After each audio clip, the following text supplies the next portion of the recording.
উপদেষ্টা আসিফ মাহমুদ ও মাহফুজ আলমের পদত্যাগের দাবি ইশরাকের। আমার বাসস্থানে এসে শপথ পড়ানোর প্রস্তাব দিলেও লাভ নাই, ইশরাক। 5.5 ঘন্টা ডাকাতদের নিয়ন্ত্রণে বাস, নারী যাত্রীদের শ্লীলতাহানি। ইহুদি বিদ্বেষের অভিযোগে আরো $6 কোটি সরকারি অনুদান হারালো হার্ভার্ড। যুক্তরাষ্ট্রের গোয়েন্দা তথ্য, ইরানের পারমাণবিক স্থাপনায় হামলার প্রস্তুতি নিচ্ছে ইসরায়েল। পাকিস্তানে স্কুল বাসে ভয়াবহ হামলায় বহু হতাহত, অভিযোগের তীর ভারতের দিকে। এবং বাংলাদেশ পাকিস্তান সিরিজের নতুন সূচি প্রকাশ, কমে গেল ম্যাচ। আসসালামু আলাইকুম, সবাইকে স্বাগত জানিয়ে শুরু করছি মিলেনিয়াম টিভি ইউএসএ এর প্রতিদিনের বাংলা সংবাদ। আপনাদের সাথে রয়েছি আমি পলি পারভিন।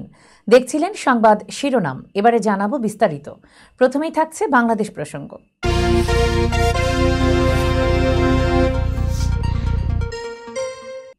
রাজনীতির স্বার্থে অন্তর্বর্তীকালীন সরকারের সব দায়িত্ব থেকে উপদেষ্টা আসিফ মাহমুদ ও উপদেষ্টা মাহফুজ আলমকে পদত্যাগের দাবি জানিয়েছেন বিএনপি নেতা ইশরাক হোসেন।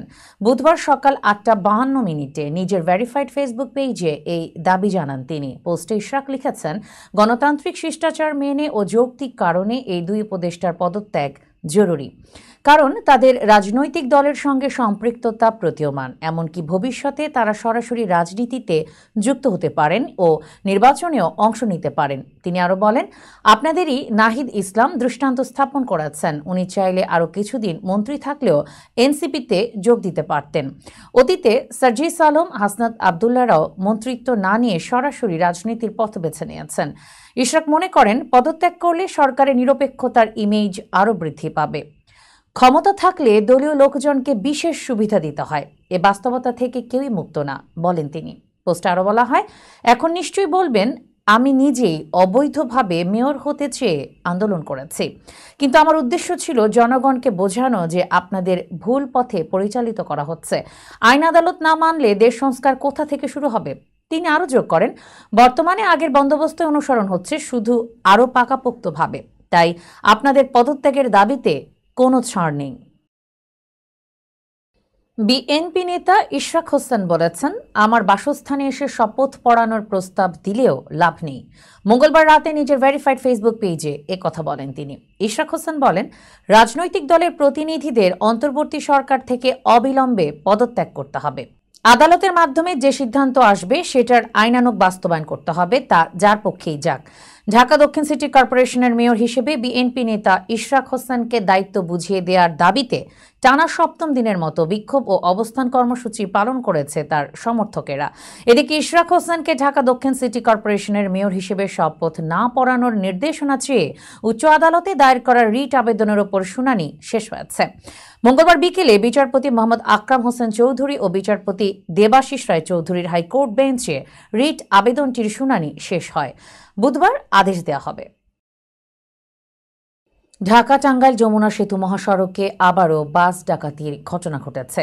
মঙ্গলবার রাত 11:30 থেকে বুধবার ভোর 5টা পর্যন্ত আল ইমরান নামের যাত্রীবাহী বাসের নিয়ন্ত্রণ নিয়ে ডাকাতি দল যাত্রীদের সবকিছু লুটে নেয়। লুটপাটের সময় নারী যাত্রীদের শ্লীলতাহানির ঘটনা ঘটে বলে জানিয়েছেন যাত্রীরা। বুধবার ঘটনার সত্যতা নিশ্চিত করেছেন টাঙ্গাইল সদর থানার ভারপ্রাপ্ত কর্মকর্তা তানভীর আহমেদ। বাসের সুপারভাইজার ও যাত্রীরা জানান, মঙ্গলবার রাত 8টার দিকে ঢাকার আব্দুল্লাহপুর থেকে আল ইমরান পরিবহনের একটি যাত্রীবাহী বাস রংপুরের উদ্দেশ্যে যাত্রা করে। পথে সাভারের নরসিংহপুর বাইপাইল আশুলিয়া থেকে কিছু যাত্রী ওঠেন। প্রায় 10 নারী সহ 45 জন যাত্রী নিয়ে বাসটি রাত 11:30টার দিকে টাঙ্গাইলের কালীহাতি উপজেলার এলেঙ্গা অতিক্রম করে। যমুনা সেতুর পূর্ব প্রান্তের সংযোগ সড়কের কয়েক কিলোমিটার যাওয়ার পর যাত্রীবেশে 8 থেকে 10 জন ডাকাত ছুরি চাপাতি সহ দেশীয় অস্ত্রের মুখে চালকের কাছ থেকে বাসটির নিয়ন্ত্রণ নেয়। পরে তারা যাত্রী, বাসের চালক সহ সবার চোখ মুখ বেঁধে ফেলে। যমুনা সেতুর পূর্ব প্রান্তের গোল চত্বর এলাকায় গিয়ে বাসটি ঘুরিয়ে আবার ঢাকার দিকে চলতে থাকে। চলাচলের সময় প্রত্যেক যাত্রীকে তল্লাশি করে মুঠোফোন, নগদ টাকা, সোনা ও অন্য মালামাল লুটে নেওয়া হয়। তারা বাসটি নিয়ে সাভারের চন্দ্র আসলে পর্যন্ত যায়। পরে রাতভর কয়েকবার বাসটি নিয়ে ওই এলাকা থেকে টাঙ্গাইল পর্যন্ত চক্কর দেয়। টাকা পয়সা ছিনিয়ে নেওয়ার জন্য নারী যাত্রীদের তল্লাশির সময় শ্লীলতাহানির ঘটনাও ঘটায় তারা। দর্শক, এবার দেখবেন যুক্তরাষ্ট্র সংবাদ।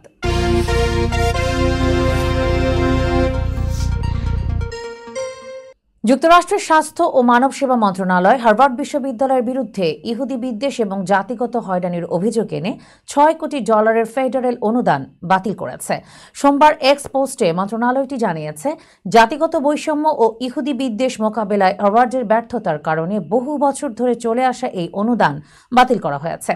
এদিকে গত কয়েক সপ্তাহে প্রেসিডেন্ট ডোনাল্ড ট্রাম্পের প্রশাসন হার্ভার্ডের বিরুদ্ধে ভর্তি প্রক্রিয়ায় জাতিগত পরিচয়কে প্রাধান্য এবং ফিলিস্তিনপন্থী শিক্ষার্থীদের আন্দোলনের মধ্য দিয়ে ইহুদি শিক্ষার্থীরা বৈষম্যের শিকার হচ্ছে অভিযোগ তুলে প্রায় $300 কোটি ফেডারেল অনুদান এবং চুক্তি বাতিল করেন। এসব অভিযোগের বিষয়ে তাৎক্ষণিক কোনো মন্তব্য করেনি হার্ভার্ড বিশ্ববিদ্যালয়। এর আগে এক বিবৃতিতে বিশ্ববিদ্যালয়টি জানিয়েছিল, স্থগিত হওয়া অনুদানগুলো নিজেদের পক্ষে পুরোপুরি বহন করা সম্ভব নয়, তাই গবেষকদের জন্য বিকল্প তহবিলের ব্যবস্থা করতে কাজ করছে তারা। ট্রাম্পের এমন সিদ্ধান্তের বিরুদ্ধে মামলাও করেছে বিশ্ববিদ্যালয়টি। ইসরায়েল ইরানের পারমাণবিক স্থাপনায় হামলার প্রস্তুতি নিচ্ছে বলে যুক্তরাষ্ট্রের নতুন গোয়েন্দা তথ্য থেকে জানা গেছে। মঙ্গলবার এই গোয়েন্দা তথ্যের সাথে পরিচিত একাধিক মার্কিন কর্মকর্তার বরাত দিয়ে সংবাদ মাধ্যম CNN এই খবর জানিয়েছে। কর্মকর্তাদের বরাত দিয়ে CNN জানায়, ইসরায়েলি নেতারা এই বিষয়ে চূড়ান্ত সিদ্ধান্ত নিয়েছেন কিনা তা স্পষ্ট নয়। এছাড়া মার্কিন সরকারের মধ্যেও মতবিরোধ আছে যে তারা শেষ পর্যন্ত হামলা চালাবে কিনা। বার্তা সংস্থা রয়টার্স তাৎক্ষণিকভাবে এই প্রতিবেদনটি নিশ্চিত করতে পারেনি। জাতীয় নিরাপত্তা পরিষদও মন্তব্যের অনুরোধের জবাব দেয়নি। এদিকে ওয়াশিংটনে অবস্থিত ইসরায়েলি দূতাবাস থেকেও কোনো প্রতিক্রিয়া জানানো হয়নি, এমনকি ইসরায়েলি প্রধানমন্ত্রীর কার্যালয় থেকেও না। তবে গোয়েন্দা তথ্যের সাথে পরিচিত একটি সূত্র সিএনএনকে জানিয়েছে, ইরানের পারমাণবিক স্থাপনায় ইসরায়েলি হামলার সম্ভাবনা সাম্প্রতিক মাসগুলোতে উল্লেখযোগ্যভাবে বেড়েছে। সিএনএনের প্রতিবেদনে আরও বলা হয়, ওই ব্যক্তি আরও বলেছেন, যদি যুক্তরাষ্ট্র ইরানের সাথে এমন একটি চুক্তিতে পৌঁছায় যেখানে দেশটির সমস্ত ইউরেনিয়াম অপসারণ করার কথা বলা হয়নি, তাহলে হামলার সম্ভাবনা বেশি থাকবে। দর্শক, মিলেনিয়াম টিভি USA এর প্রতিদিনের বাংলা সংবাদের এ পর্যায়ে নিচ্ছি ছোট একটি বিরতি। আমাদের সঙ্গেই থাকুন।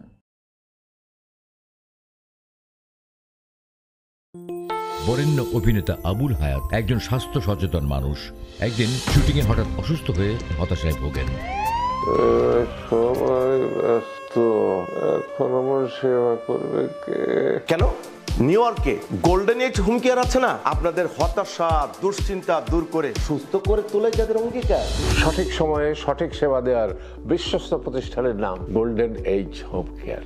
Golden age home care New ইয়র্কবাসীর পূর্ণ আস্থার জায়গা।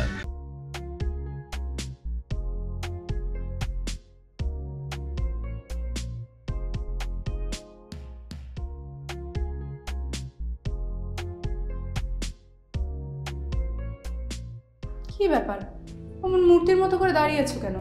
পাগল হয়ে গেলে নাকি? প্র্যাকটিস করছি। কি প্র্যাকটিস করছো? কেন লিভিং স্ট্যাচুরে দাঁড়িয়ে কি করে ভিক্ষা করে দেখালি?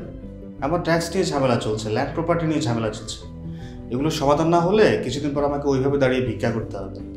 এখন থেকে দাঁড়িয়ে প্র্যাকটিস করছি। আহা, এত চিন্তা করছো কেন? লিগ্যাল নেটওয়ার্ক ইন্টারন্যাশনাল আছে না? Legal network international? হ্যাঁ, কিছুদিন আগে ইন্স্যুরেন্স দিয়ে সম্পভাবীদের একটা ঝামেলা হলো না, লিগ্যাল নেটওয়ার্কের মাধ্যমেই তো সেটা সমাধান হলো। শুধু ইন্স্যুরেন্সই না ভাবি, criminal case, immigration, tax, divorce, housing সংক্রান্ত যে কোনো লিগ্যাল সমস্যার সমাধান পেয়ে যাবেন লিগ্যাল নেটওয়ার্কে।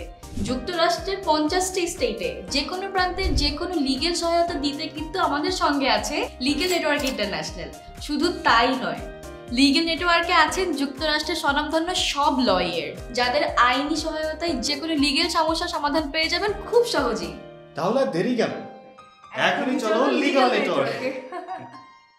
প্রিয় দর্শক, প্রবাসীদের অর্থায়নে পরিচালিত মিলেনিয়াম টিভি এবং millennium TV USA millennium multimedia Bangladesh লিমিটেডের একটি প্রতিষ্ঠান যা সম্প্রচারের প্রথম দিন থেকেই প্রবাসীদের কথা বলে, প্রবাসীদের উন্নয়ন, শিক্ষা, স্বাস্থ্য সহ সকল বিষয়ে উন্মুক্ত আলোচনা করে, তুলে ধরে প্রবাসীদের দুঃখ ও দুর্দশার কথা। মিলেনিয়াম টিভি এবং মিলেনিয়াম টিভি ইউএসএ প্রাণ প্রবাসীরা। মিলেনিয়াম টিভি স্বনির্ভর বাংলাদেশের কথা বলে, উন্নয়নের কথা বলে এবং ঘটে যাওয়া অনিয়ম, অপরাধের কথা তুলে ধরে। মিলেনিয়াম টিভি বিনোদন এবং তথ্যমূলক অনুষ্ঠান সম্প্রচার করে। নিউজ, ভিউজ, টক শো এবং এন্টারটেইনমেন্ট অনুষ্ঠান সম্প্রচারের জন্য প্রবাসে এবং বাংলাদেশে দর্শক নন্দিত একটি জনপ্রিয় পূর্ণাঙ্গ টিভি চ্যানেল। প্রিয় দর্শক, মিলেনিয়াম টিভি সম্প্রচারিত হয় হরাইজন স্যাটেলাইটে, পাশাপাশি পডকাস্ট এবং লাইভ স্ট্রিমিং করা হয় iOS এবং অ্যান্ড্রয়েড ডিভাইসে। এছাড়াও বিশ্বজুড়ে সকল ধরনের smart TV, Amazon fire stick, রুকু এবং অ্যাপেল টিভিতে দেখতে পাবেন মিলেনিয়াম টেলিভিশন। আমাদের website millenniumtvusa.com, millenniumtv.org। Social media millennium TV এবং মিলেনিয়াম টিভি ইউএসএ। বাংলা ভাষাভাষী এবং প্রবাসীদের সংবাদ পড়তে ভিজিট করুন millenniumonline.tv। প্রিয় দর্শক, মিলেনিয়াম টিভি এবং মিলেনিয়াম টিভি ইউএসএ দেখুন, প্রবাসীদের কথা শুনুন, প্রবাসীদের উন্নয়নের সাথে থাকুন। আমাদের নিউ ইয়র্কের ঠিকানা 544 Taylor Avenue, bronze, New York এবং বাংলাদেশের ঠিকানা হাউস 145, রোড 12, ব্লক জি, দক্ষিণ Banasree, Dhaka, Bangladesh.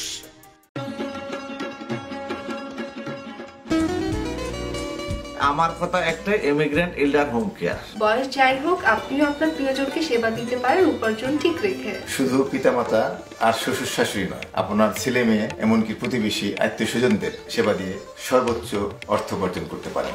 Jackson height, Jamaica, ওজন park, Brooklyn, long island, bronze, সেই সাথে বাফলোতে রয়েছে আমাদের শাখা। Immigrant এল্ডার home care. ফোন 7184570813, 9177447308। আমরা ইমিগ্রেন্ট এল্ডার হোম কেয়ার, আমরাই সর্বোচ্চ পেমেন্ট করে থাকি। হোয়াইট প্লেন্স রোডে পার্কচেস্টার জামে মসজিদের পাশে অবস্থিত আফতাব ফুড মার্কেটে পাবেন বাংলাদেশ থেকে আমদানি করা সেরা মানের গ্রোসারি এবং তাজা মাছ, মাংস সহ আরো অনেক কিছু, সবই এক ছাদের নিচে। আমরা দিচ্ছি সাশ্রয়ী দামে তাজা এবং স্বাস্থ্যসম্মত পণ্য ও সর্বোচ্চ গ্রাহক সেবা। প্রতিবার কেনাকাটার সময় আপনি ফিরে আসবেন আরো বেশি সন্তুষ্টি নিয়ে। শাকসবজি থেকে মশলা, চাল থেকে দৈনন্দিন প্রয়োজনীয় জিনিস সবই রয়েছে আমাদের স্টকে। আপনার কেনাকাটা দ্রুত, সহজ এবং আরামদায়ক করতে আমাদের প্রাণবন্ত কর্মীরা সব সময় আছে আপনার পাশে। আজই আসুন আফতাব ফুড মার্কেটে। আফতাব ফুড মার্কেট, প্রতিদিনের কেনাকাটার জন্য এক বিশ্বস্ত নাম। আমাদের ঠিকানা 1209 White Plains Road, Bronx, New York 10472। Aftab grocery and halal meat supermarket. Contact person Shahjahan Shafiq. Telephone number 7188631516। Cell number 9292806741।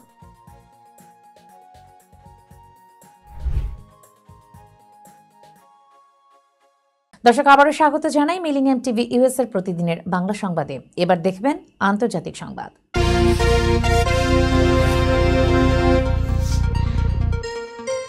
পাকিস্তানের বেলুচিস্তানে শিক্ষার্থীদের বহনকারী একটি বাসে বিস্ফোরণের ঘটনা ঘটেছে। এতে 3 শিশুসহ 5 জন নিহত এবং বেশ কয়েকজন আহত হয়েছেন বলে জানিয়েছে দেশটির আন্তঃবাহিনী জনসংযোগ দপ্তর। বুধবার সকালে বেলুচিস্তানের খুচদার জেলায় এ ঘটনা ঘটে বলে জানায় দেশটির সংবাদ মাধ্যম ডন। এদিকে আল জাজিরার খবরে বলা হয়েছে বিস্ফোরণে 5 জন নিহত ছাড়াও আহত হয়েছে কমপক্ষে 38 জন, যার মধ্যে অনেকেরই অবস্থা আশঙ্কাজনক। পাক আইএসপিআর বিবৃতিতে বলেছে, ভারতের পরিকল্পনার অংশ হিসেবে বেলুচিস্তানে তার প্রতিনিধিদের দ্বারা পরিচালিত আরেকটি কাপুরুষোচিত ও ভয়াবহ হামলা হলো, যার লক্ষ্যবস্তু করা হয়েছে খুচদারের নিরীহ স্কুলগামী শিশুদের। মিডিয়া শাখা আরও জানায়, যুদ্ধক্ষেত্রে শোচনীয়ভাবে ব্যর্থ হওয়ার পর এই জঘন্য ও কাপুরুষোচিত কাজের মাধ্যমে বেলুচিস্তান এবং খাইবার পাখতুনখোয়ার সন্ত্রাস ও অস্থিরতা ছড়িয়ে দেওয়ার জন্য ভারত কাজ করছে। জেলা ডেপুটি কমিশনার ইয়াসির ইকবাল দাস্তি বলেন, স্কুল বাসটি খুজদার 0 পয়েন্টের কাছে থাকাকালীন বিস্ফোরণটি ঘটে। মৃতদেহ এবং আহতদের নিকটবর্তী একটি হাসপাতালে নিয়ে যাওয়া হয়েছে। গুরুতর আহতদের পাঠানো হবে কোয়েটা এবং করাচিতে চিকিৎসা কেন্দ্রে। এই ঘটনার তীব্র নিন্দা জানিয়েছেন পাকিস্তানের স্বরাষ্ট্রমন্ত্রী মাহসিন নাকভি। তিনি বলেন, যারা নিরীহ শিশুদের লক্ষ্য করে আক্রমণ করে তাদের কোনো ছাড় দেয়া উচিত নয়। শত্রুরা নিরীহ শিশুদের ওপর আক্রমণ করে বর্বরতা প্রদর্শন করেছে। পাকিস্তানের হয়ে গুপ্তচর বৃত্তির অভিযোগে আটক ভারতীয় ইউটিউবার জ্যোতি মালহোত্রাকে ঘিরে ভারত জুড়ে আলোচনা চলছে। এই ঘটনার তদন্তে নতুন তথ্য পাওয়ার দাবি করেছে দেশটির পুলিশ। বুধবার এনডিটিভির এক প্রতিবেদনে জানানো হয়, জ্যোতির সঙ্গে বাংলাদেশের সরাসরি সংযোগের তথ্য পেয়েছেন তদন্তকারীরা। এ কারণে তদন্ত সংস্থাগুলো তাকে আরও জিজ্ঞাসাবাদের আওতায় এনেছে। প্রতিবেদন অনুযায়ী জ্যোতির বিরুদ্ধে পাকিস্তানের হয়ে গুপ্তচর বৃত্তি করে গোপন ও কৌশলগত তথ্য পাচারের অভিযোগ আনা হয়েছে। তদন্তে পাকিস্তানি গোয়েন্দা সংস্থা আইএসআই এর সঙ্গে তার যোগাযোগের প্রমাণও মিলেছে। আরও কয়েকজন পাকিস্তানি এজেন্টের সঙ্গেও তার লেনদেন ও যোগাযোগের তথ্য পেয়েছে হরিয়ানা পুলিশ। তদন্তের এক পর্যায়ে বাংলাদেশের নাম উঠে আসে। পুলিশ জানায়, জ্যোতির পরবর্তী ভ্রমণ পরিকল্পনায় বাংলাদেশের নাম ছিল। তার বাংলাদেশ ভিসা আবেদনপত্রে দেখা গেছে ঢাকার উত্তরায় অস্থায়ী ঠিকানা উল্লেখ করা হয়েছে, যদিও আবেদনপত্রে কোনো নির্দিষ্ট তারিখ নেই। তদন্তকারীরা বিশ্বাস করেন তিনি শিগগিরই বাংলাদেশ সফরে যাওয়ার প্রস্তুতি নিচ্ছিলেন। তদন্তকারীরা ধারণা করছেন, ভিডিও ব্লগের আড়ালে তিনি বাংলাদেশে উপস্থিত অপারেটিভদের সঙ্গে যোগাযোগ স্থাপন করতে চেয়েছিলেন। তবে এই মুহূর্তে পুলিশ এবং নিরাপত্তা সংস্থাগুলো বিষয়টি অত্যন্ত গুরুত্বের সঙ্গে তদন্ত করছে এবং জ্যোতির ডিজিটাল ডিভাইসগুলো বিশ্লেষণের মাধ্যমে তার যোগাযোগের পরিধি আরও বিস্তারিতভাবে খতিয়ে দেখছে। আফগানিস্তানের দিকে যাওয়া চীন পাকিস্তান ইকোনমিক করিডোরের আকার আরও বাড়াতে সম্মত হয়েছে 3 দেশ, চীন, পাকিস্তান ও আফগানিস্তান। গতকাল বুধবার দেশ 3টির শীর্ষ পর্যায়ের কর্মকর্তারা এ ব্যাপারে একমত হন। এর বাইরেও অর্থনীতিতে নিজেদের মধ্যে সম্পর্ক আরও জোরদারের তাগিদ দেন তারা। ভারতীয় সংবাদ মাধ্যম ইন্ডিয়া টুডে বলছে, এ নিয়ে এক বিবৃতিও দিয়েছে ইসলামাবাদের পররাষ্ট্র দপ্তর। বিবৃতিতে বলা হয়েছে, পাকিস্তানের উপপ্রধানমন্ত্রী বা পররাষ্ট্রমন্ত্রী ইসাক দার, চীনা পররাষ্ট্রমন্ত্রী ওয়াং ই এবং আফগানিস্তানের ভারপ্রাপ্ত পররাষ্ট্রমন্ত্রী আমির খান মুত্তাকি বেইজিংয়ে একটি অনানুষ্ঠানিক ত্রিপক্ষীয় বৈঠকের পর এই ঘোষণা আসে। এই মুহূর্তে 3 দিনের সফরে বেইজিংয়ে রয়েছেন পাকিস্তানের উপপ্রধানমন্ত্রী বা পররাষ্ট্রমন্ত্রী ইসাক দার। পাকিস্তানের সন্ত্রাসী ঘাঁটিকে টার্গেট করে ভারতের পরিচালিত অপারেশন সিঁদুরের পর এই প্রথম পাকিস্তানি কোনো উচ্চপদস্থ কর্মকর্তা চীন সফরে গেলেন। সেখানে আলোচনার পর ইসাক দার মাইক্রোব্লগিং সাইট এক্সে বলেন, আঞ্চলিক শান্তি, স্থবিরতা ও উন্নয়নের জন্য একসঙ্গে কাজ করতে চায় পাকিস্তান, চীন ও আফগানিস্তান। বৈঠকের ছবিও শেয়ার করেন তিনি। এ নিয়ে ইসলামাবাদের বিবৃতিতে বলা হয়, 3 পররাষ্ট্রমন্ত্রী আঞ্চলিক নিরাপত্তা এবং অর্থনৈতিক সংযোগ উন্নীত করার জন্য ত্রিপক্ষীয় সহযোগিতাকে একটি গুরুত্বপূর্ণ প্ল্যাটফর্ম হিসেবে পুনর্ব্যক্ত করেছেন। তারা কূটনৈতিক সম্পৃক্ততা বৃদ্ধি, যোগাযোগ এবং নিজেদের মধ্যে সমৃদ্ধির মূল চালিকা শক্তি হিসেবে বাণিজ্য, অবকাঠামো ও উন্নয়নকে জোরদার করার জন্য বাস্তব পদক্ষেপ গ্রহণের বিষয়ে আলোচনাও করেছেন। দর্শক, মিলেনিয়াম টিভি ইউএস এর প্রতিদিনের বাংলা সংবাদের এই পর্যায়ে নিচ্ছি ছোট্ট একটি বিরতি। সঙ্গেই থাকুন।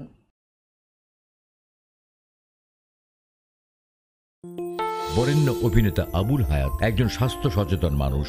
একদিন শুটিংয়ে হঠাৎ অসুস্থ হয়ে হতাশায় ভোগেন। সবাই ব্যস্ত, এখন আমার সেবা করবে কে? কেন? নিউ ইয়র্কে গোল্ডেন এজ হোম কেয়ার আছে না, আপনাদের হতাশা, দুশ্চিন্তা দূর করে সুস্থ করে তোলে যাদের অঙ্গীকার। সঠিক সময়ে সঠিক সেবা দেওয়ার বিশ্বস্ত প্রতিষ্ঠানের নাম golden age home care. Golden age home care New ইয়র্কবাসীর পূর্ণ আস্থার জায়গা।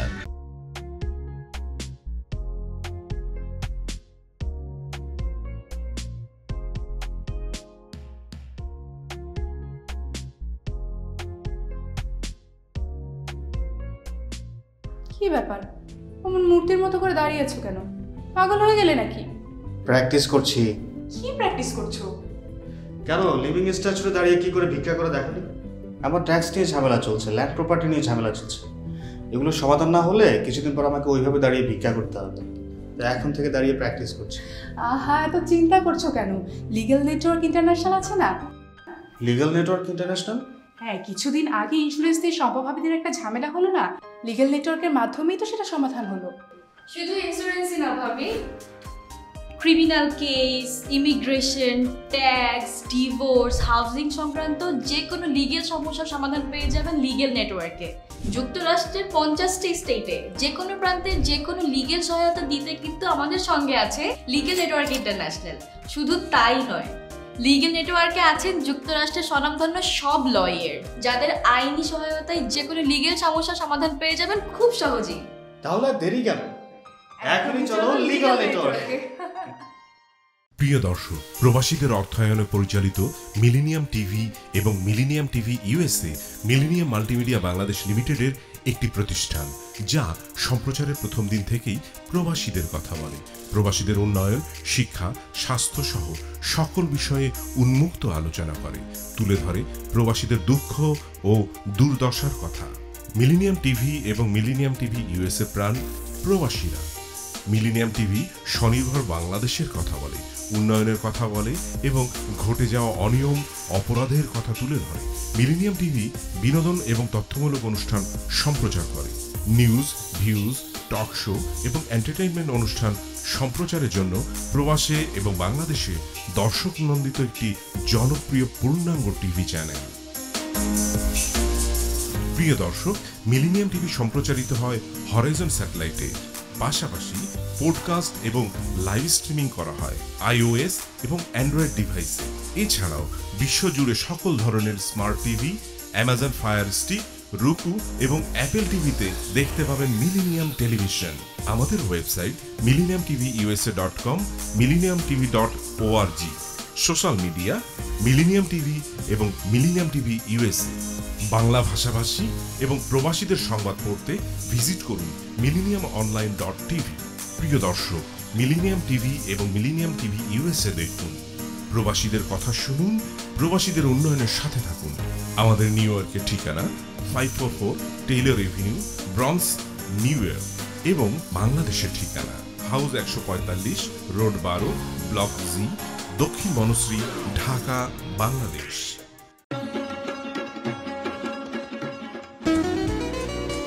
আমার কথা একটাই, ইমিগ্রেন্ট এল্ডার হোম কেয়ার। বয়স যাই হোক, আপনিও আপনার প্রিয়জনকে সেবা দিতে পারেন উপার্জন ঠিক রেখে। শুধু পিতামাতা আর শ্বশুর শাশুড়ি নয়, আপনার ছেলে মেয়ে এমনকি প্রতিবেশী আত্মীয় স্বজনদের সেবা দিয়ে সর্বোচ্চ অর্থ উপার্জন করতে পারেন। জ্যাকসন হাইট, জামাইকা, ওজন park, Brooklyn, long island, bronze, সেই সাথে বাফলোতে রয়েছে আমাদের শাখা। Immigrant এল্ডার home care. ফোন 7184570813, 9177447308। আমরা ইমিগ্রেন্ট এল্ডার হোম কেয়ার, আমরাই সর্বোচ্চ পেমেন্ট করে থাকি। হোয়াইট প্লেন্স রোডে পার্কচেস্টার জামে মসজিদের পাশে অবস্থিত আফতাব ফুড মার্কেটে পাবেন বাংলাদেশ থেকে আমদানি করা সেরা মানের গ্রোসারি এবং তাজা মাছ, মাংস সহ আরো অনেক কিছু, সবই এক ছাদের নিচে। আমরা দিচ্ছি সাশ্রয়ী দামে তাজা এবং স্বাস্থ্যসম্মত পণ্য ও সর্বোচ্চ গ্রাহক সেবা। প্রতিবার কেনাকাটার সময় আপনি ফিরে আসবেন আরো বেশি সন্তুষ্টি নিয়ে। শাকসবজি থেকে মশলা, চাল থেকে দৈনন্দিন প্রয়োজনীয় জিনিস সবই রয়েছে আমাদের স্টকে। আপনার কেনাকাটা দ্রুত, সহজ এবং আরামদায়ক করতে আমাদের প্রাণবন্ত কর্মীরা সব সময় আছে আপনার পাশে। আজই আসুন আফতাব ফুড মার্কেটে। আফতাব ফুড মার্কেট, প্রতিদিনের কেনাকাটার জন্য এক বিশ্বস্ত নাম। আমাদের ঠিকানা 1209 White Plains Road, Bronx, New York 10472। Aftab grocery and halal meat supermarket. Contact person Shahjahan Shafiq. Telephone number 7188631516। Cell number 9292806741।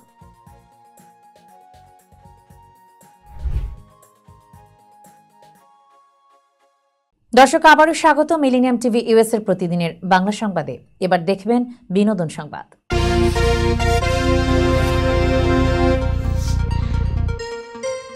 Hera Pheri সিনেমার কথা মনে এলেই অক্ষয় কুমার, সুনীল শেট্টি ও পরেশ রাওয়াল ত্রয়ীর কথাই প্রথমে মনে পড়ে। জনপ্রিয় এই ত্রয়ীকে নিয়ে হেরাফেরি ৩ তৈরির ঘোষণা পেয়ে দর্শকরা ছিলেন দারুণ উচ্ছ্বসিত। অভিনেতারাও ছবিটির জন্য চুক্তিবদ্ধ হয়েছিলেন। তবে হঠাৎ করেই অভিনেতা পরেশ রাওয়াল সিনেমাটি থেকে সরে দাঁড়ানোর সিদ্ধান্ত নেন, যা ভক্তদের অবাক করেছে। পরেশের এই সিদ্ধান্তে ক্ষুব্ধ হয়েছেন অক্ষয় কুমার। তার প্রযোজনা সংস্থা কেপপ গুড ফিল্মস পরেশ রাওয়ালের বিরুদ্ধে ২৫ কোটি রুপি ক্ষতিপূরণ দাবি করে আইনি নোটিশ পাঠিয়েছে। পাশাপাশি মামলা করার কথাও ভাবছে প্রযোজনা সংস্থা, কারণ পরেশ সরে দাঁড়ানোর ফলে প্রযোজকের আর্থিক ক্ষতি হয়েছে। ছবির পরিচালক প্রিয়দর্শন জানিয়েছেন, পরেশ তাকে কিছুই জানাননি। তিনি বলেন, পরেশ এমন সিদ্ধান্ত নেওয়ার আগে আমার সঙ্গে কথা বলতে পারতেন। সুনীল শেট্টিও বিষয়টি শুনে অবাক হয়েছেন। তিনি জানান, আমি কিছুই জানতাম না, আমার মেয়ে খবরটা জানায়। সিনেমার ভবিষ্যৎ নিয়ে উদ্বিগ্ন সুনীল বলেন, এটা খুব বাজে পরিস্থিতি। সিনেমার মাঝপথে কেউ সরে গেলে তা সবার জন্য ক্ষতিকর। অন্যদিকে পরেশ রাওয়াল জানান, তিনি এই ছবির অংশ হতে চান না, তাই নিজেই সরে দাঁড়িয়েছেন। কারো সঙ্গে তার কোনো বিরোধ হয়নি। এর আগেও ও মাই গড 2 ও বিল্লু বারবার ছবিতে কাজের প্রতিশ্রুতি দিয়ে পরে সরে দাঁড়িয়েছিলেন পরেশ।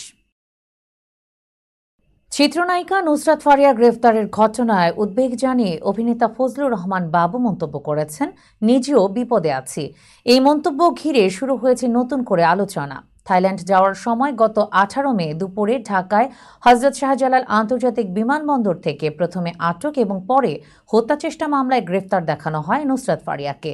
১৯ মে তাকে কারাগারে পাঠানো হয় এবং ২০ মে জামিন মঞ্জুর করেন ঢাকার সিএমএম আদালত। ২০২৪ সালের বৈষম্য বিরোধী আন্দোলন চলাকালীন রাজধানীর ভাটারা থানায় হওয়া একটি হত্যাচেষ্টা মামলায় ১৭ জন অভিনয় শিল্পীকে আসামি করা হয়। তাদের মধ্যে রয়েছেন নুসরাত ফারিয়া, অপু বিশ্বাস, নিপুণ, ভাবনা, জায়েদ খান প্রমুখ। বাদী এনামুল হক মামলায় উল্লেখ করেন, আসামিরা আওয়ামী লীগের অর্থের যোগানদাতা এবং বৈষম্য বিরোধী আন্দোলনের বিরোধিতা করেছেন। ফারিয়ার গ্রেপ্তারের পর আবার আলোচনায় আসে মুজিব, একটি জাতির রূপকার সিনেমাটি, যেখানে শেখ হাসিনার চরিত্রে অভিনয় করেন নুসরাত ফারিয়া এবং খন্দকার মোশতাকের চরিত্রে অভিনয় করেন ফজলুর রহমান বাবু। এক সাক্ষাৎকারে বাবু বলেন, নুসরাত ফারিয়াকে গ্রেফতার করা হয়েছে, যা খুবই দুঃখজনক। সে কি অভিনয়ের জন্য গ্রেফতার হয়েছে নাকি অন্য কোনো কারণ তা স্পষ্ট নয়, কিন্তু বলতে হবে নিজেও বিপদে আছি। উল্লেখ্য, শেখ মুজিবুর রহমানের জীবনী নিয়ে নির্মিত এ সিনেমাটিতে আরও অভিনয় করেছেন তিশা, চঞ্চল চৌধুরী, সিয়াম আহমেদ, মিশা সওদাগর সহ অনেকেই। আওয়ামী লীগ সরকার পতনের পর সিনেমাটিতে কাজ করা শিল্পীদের নিয়ে চলছে সমালোচনা। দর্শক, এবার দেখবেন খেলা সংবাদ।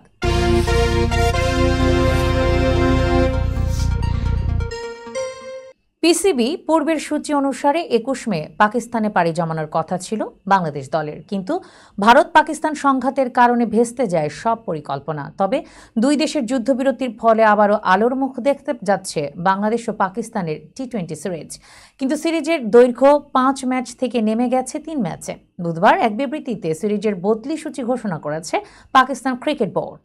আগামী ২৮ মে থেকে ১ জুনের মধ্যে সিরিজের সবকটি ম্যাচই হবে লাহোরের গাদ্দাফি স্টেডিয়ামে। দুই দলের ২০ ওভারের এই লড়াই শুরু হবে ২৮ মে প্রথম টি-20 দিয়ে।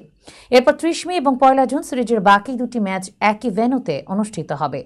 নতুন সূচি অনুসারে ২৫ মে পাকিস্তানে পা রাখবে বাংলাদেশ। পরবর্তী দুদিন অনুশীলন ক্যাম্প করবে লিটন দাসের নেতৃত্বাধীন দলটি।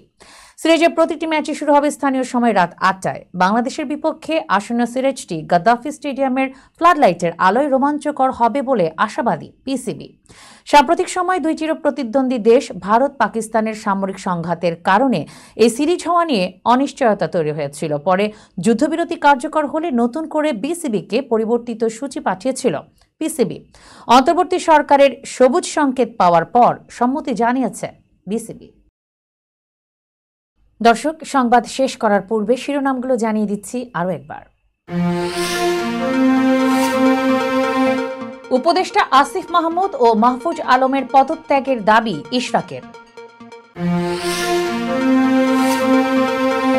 আমার বাসস্থানে এসে শপথ পড়ানোর প্রস্তাব দিলেও লাভ নাই, ইশরাক। ৫.৫ ঘন্টা ডাকাতদের নিয়ন্ত্রণে বাস, নারী যাত্রীদের শ্লীলতাহানি। ইহুদি বিদ্বেষের অভিযোগে আরো $৬ কোটি সরকারি অনুদান হারালো হাবার্ড। যুক্তরাষ্ট্রের গোয়েন্দা তথ্য, ইরানের পারমাণবিক স্থাপনায় হামলার প্রস্তুতি নিচ্ছে ইসরায়েল।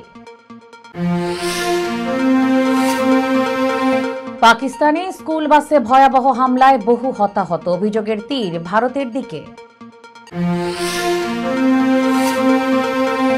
এবং বাংলাদেশ পাকিস্তান সিরিজের নতুন সূচি প্রকাশ, কমে গেল ম্যাচ।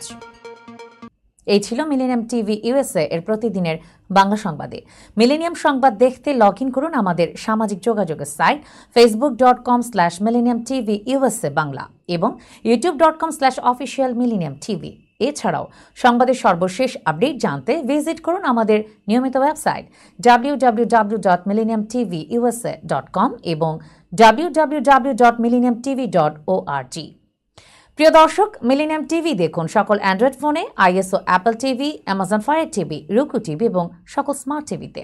এছাড়াও মিলেনিয়াম টিভি দেখতে পাবেন সমস্ত ইউরোপীয় দেশ এবং অস্ট্রেলিয়ায় স্কাই নেটওয়ার্কে, বিশ্বব্যাপী জাদু টিভি, রেডিয়েন্ট আইপি টিভি, বিশ্বব্যাপী জাগো বিটি নেটওয়ার্ক এবং বিশ্বব্যাপী হরাইজন স্যাটেলাইটে। আপনারা যে যেখানেই থাকুন, ভালো থাকুন, সুস্থ থাকুন, মিলেনিয়াম টিভির সাথেই থাকুন। আল্লাহ হাফেজ।